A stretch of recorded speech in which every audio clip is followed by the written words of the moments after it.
এই আলুর কাটলেট রেসিপিটি গরম গরম অসাধারণ লাগে।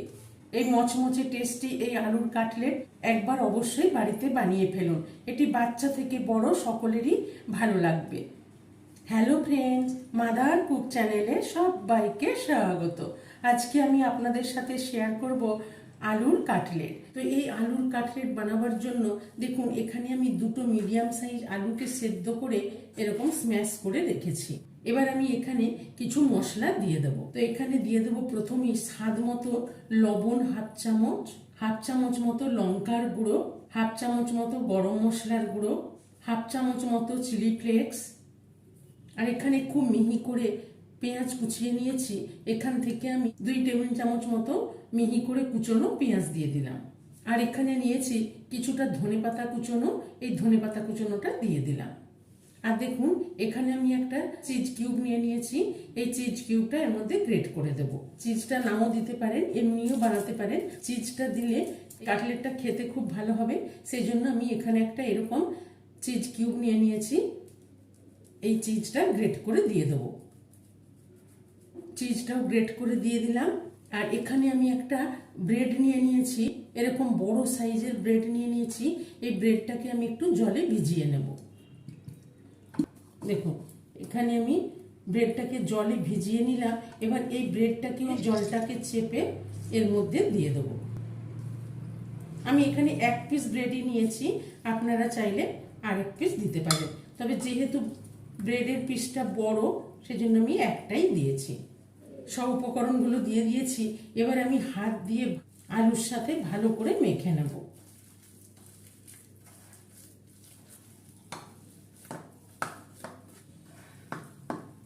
দেখুন, খুব সুন্দর করে আলুটা মেখে নিলাম।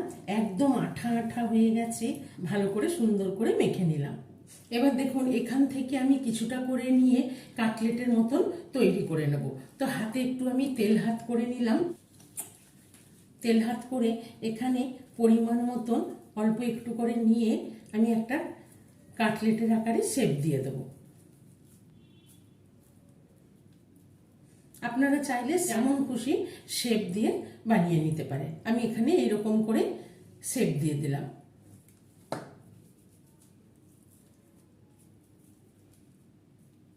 এখানে আমি দুটো এরকম সাইজের কাটলেটের আকারে শেপ দিয়ে দিলাম। এইভাবে প্রত্যেকটা তৈরি করে নেব।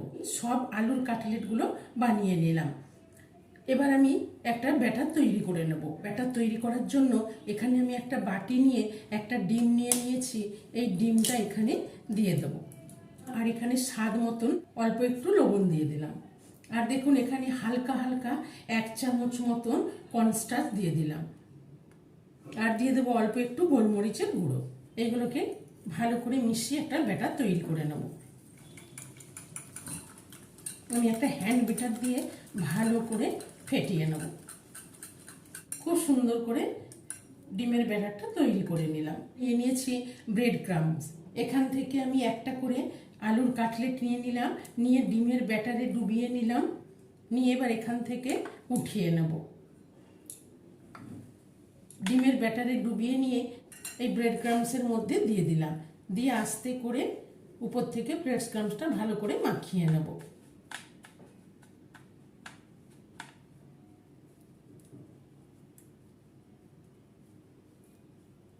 দেখুন, খুব সুন্দর একটা আলুর কাটলেট তৈরি হয়ে গেল।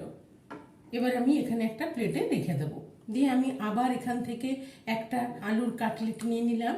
নিয়ে আবার ওই একইভাবে ডিমের ব্যাটারের মধ্যে ভালো করে মাখিয়ে নেব। নিয়ে আবার ওই ব্রেড ক্রাম্বসের মধ্যে দিয়ে দেবো। দিয়ে উপর থেকে ব্রেড ক্রাম্বসটা ছড়িয়ে দেবো। 4-5টাই ভালো করে এইভাবে ব্রেড ক্রাম্বস মাখিয়ে নেব।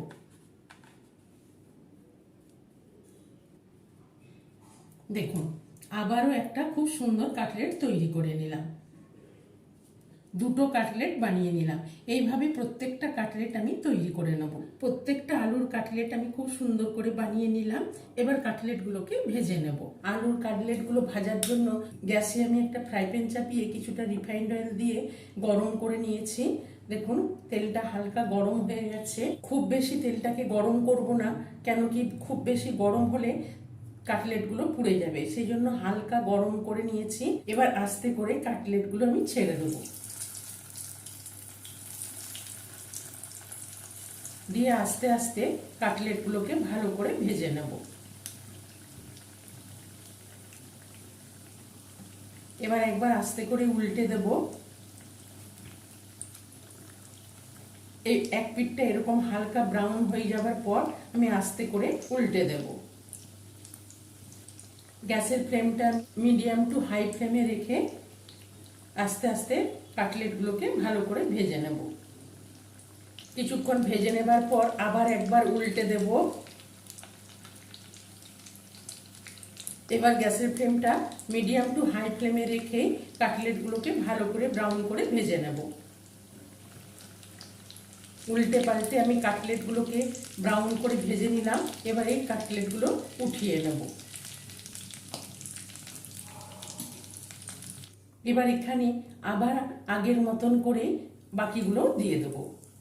আবার এই বাকিগুলো দিয়ে দিলাম, দিয়ে ওই একইভাবে দু পিঠটা উল্টে পাল্টে ব্রাউন করে ভেজে নেব। দেখুন বন্ধুরা, প্রত্যেকটা কাটলেট এরকম ব্রাউন করে ভেজে নিলাম। এবার সবকটাই উঠিয়ে নিলাম। এইভাবে আমি প্রত্যেকটা কাটলেট ভেজে নিলাম।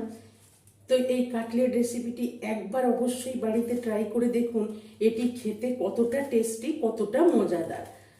তো এই আলুর কাটলেট রেসিপিটি ভালো লেগে থাকলে মাদার কুক চ্যানেলটিকে লাইক, শেয়ার এবং সাবস্ক্রাইব করার অনুরোধ রইল।